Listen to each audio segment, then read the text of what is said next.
வணக்கம். துரதிர்ஷ்டம் வராமல் இருக்க செய்யக்கூடாத செயல்கள்.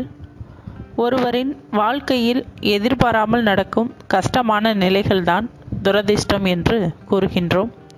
அப்படி ஒருவருக்கு ஏற்படும் துரதிர்ஷ்டமானது அவர்களின் வாழ்வில் கடுமையான வறுமையையும் கஷ்டங்களையும் ஏற்படுத்தி விடுகிறது. ஆனால் துரதிர்ஷ்டம் நாம் செய்யக்கூடிய ஒரு சில தவறான செயல்கள் மூலம்தான் ஏற்படுகிறது. துரதிர்ஷ்டம் வராமல் இருக்க செய்யக்கூடாத செயல்கள்.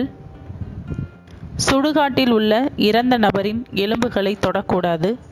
ஏனெனில் அதை தொட்டால் நம்மை நோக்கி எதிர்மறை ஆற்றல்கள் ஈர்ப்பதோடு நாம் செய்யும் அனைத்து செயல்களிலுமே துரதிர்ஷ்டமாக நடக்கும். நாம் சாப்பிடக்கூடிய உணவுப் பொருட்களை தரையில் சிதறவிடக்கூடாது. ஏனெனில் சிதறி இருக்கும் உணவுகளை நாம் கால்களில் மிதித்துவிட்டால் அது மிகப்பெரிய பாவ செயலாகும். இதனால் நம்மை சுற்றி எதிர்மறை ஆற்றல்கள் சூழ்ந்து கொள்ளும். நாம் ஒரு சுபகாரியத்தில் ஈடுபடும் போது ஏதேனும் ஒரு நாய் வந்து நம்மை தீண்டிவிட்டால் அது ஒரு கெட்ட சகுனமாக கருதப்படுகிறது.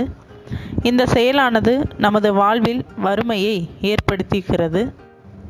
வீட்டை பெருக்கி துடைக்கும் போது அந்த அழுக்கு நீர் நமது மேல் படாமல் பார்த்து கொள்ள வேண்டும். ஏனெனில் அந்நீர் நம் உடலில் பட்டால் அது துரதிர்ஷ்டத்தை ஏற்படுத்தும். நாம் ஒரு இறந்தவர்கள் வீட்டிற்கு சென்று வரும்போது வீட்டிற்குள் நுழைவதற்கு முன் தவறாமல் குளித்து விட வேண்டும். ஏனெனில் அது அவரது வீட்டிற்கு முடிவற்ற துரதிர்ஷ்டத்தை ஏற்படுத்தும்.